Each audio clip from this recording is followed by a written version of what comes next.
Okay, so this is not a review because it's not a good review. If you want a good review, watch Bot Matrix or somebody who's professional at this. I'm just giving you my first impressions of these figures. These are the 3 figures I got for my birthday from Transformers. Buzzworthy Bumblebee Autobot Jazz is first up. Be careful when you're buying this in the stores.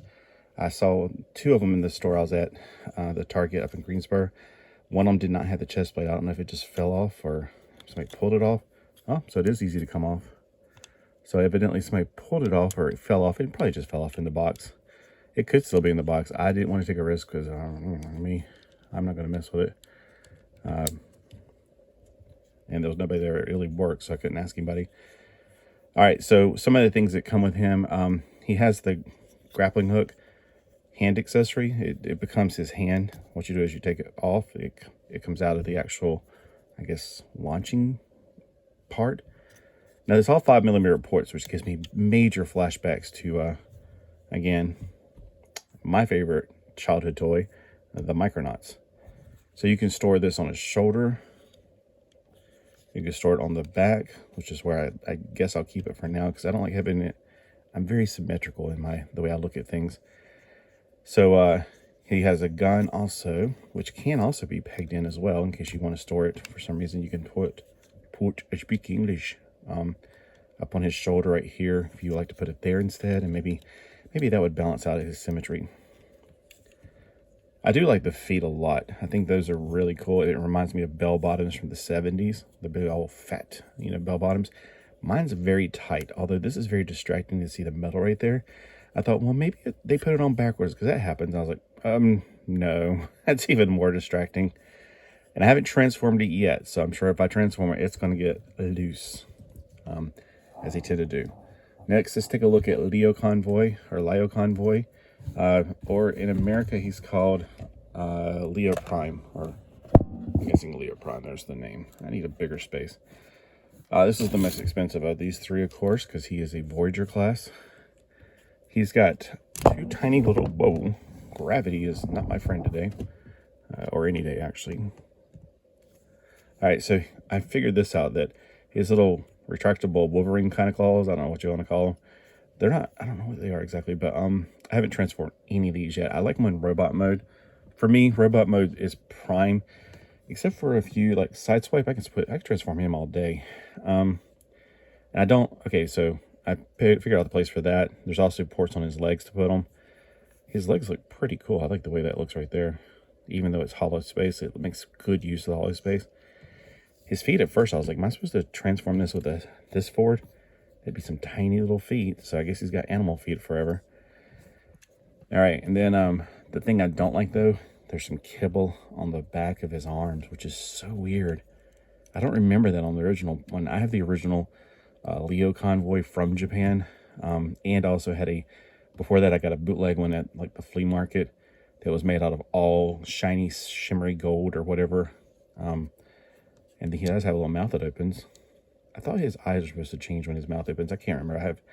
When I saw Bot Matrix's review, I forgot this, and I forgot everything about it because that was back in before Christmas. He got his way back then. He also has a little place right here like the original Leo Prime has, or Leo Convoy. Now I'm starting to say Leo Prime. This right here. I thought mine had a gem right there. His chest does come open, but it's mostly for the transformation. There's nothing hiding behind his chest. It's just bare. I mean, if you want to see it, I'll pop it open, but there's really nothing there, to be honest with you. Now, on the original Leo Convoy, these little parts of the mane pop out. It becomes like almost like a shield, it seems like. And like little guns pop out from it. That's why there's these guns right here and here. I haven't figured out how in the world that works because on my original one, it'd be like piece here, piece here, piece here, piece here. It pop out like it looks like a big old sunshine. His mane basically flowing in the wind or whatever. I haven't really figured that out on this one. I guess this pops out, and then is that it? I don't know. I guess I should read directions, but why read directions when you're a dude? We got to prove ourselves. All right, so that's just my first impression of him. And then last but definitely not least is a figure that I had back in the 90s. I remember very clearly playing with this with my brother, Daniel. This was during when Daniel was getting into stuff like I liked. He's way younger than me. He's part of the 90s generation. But I had the original Point Blank. I remember this being more hollow, the clear chest part on mine.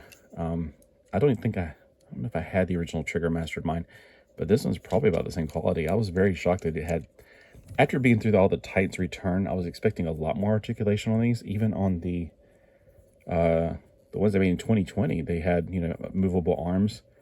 I'm thinking of that jet that I just got a few weeks ago at Ross. The arms and legs were all completely movable, and the gun was actually part of the back. It would flip up for the head.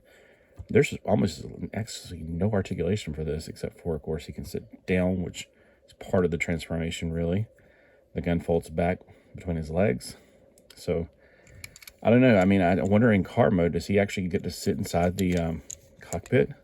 Is there enough room for him in there? I don't see it. So I'm you know, probably in car mode, he just sits on top. I'm thinking of like Headmasters, how they got to sit inside the thing. But this is just really strange for me that they would kind of go backwards on this. But, you know, it's okay. I mean, it's still better than what we had back in the 90s. We're just paying a lot more than we did in the 90s. I mean, I don't remember Point Blank being brand new for that back in the 90s. This is like 25 bucks. Sheesh. Oh, well. But still better than a Marvel Masterpiece, or what do they call them? Marvel Legends. Those things are $25 now, and I'm like, no way. There's no way I'd be $25 for one of those. That's insane. So yeah, he has all the really good articulation. He's even got shrugging shoulders. And I mean, out of all of them to transform, I'd probably be more transforming of the vehicles. I don't know. I know that I guess I have an aversion to transforming, because when I was a child, I transformed all the time, and that's how they got loosened up and started becoming wobbly and stuff and wouldn't stand anymore. And they start taking shelf dives. You ever put up your Transformers on a shelf and was like so proud of when you came back from wherever, and they'd be like on the floor, gone, sometimes broken. So yeah, but anyway, so that's just my first impressions on the 3 new Transformers I got. If you watched for 7 minutes, wow, you have really stuck it out. Thank you so much.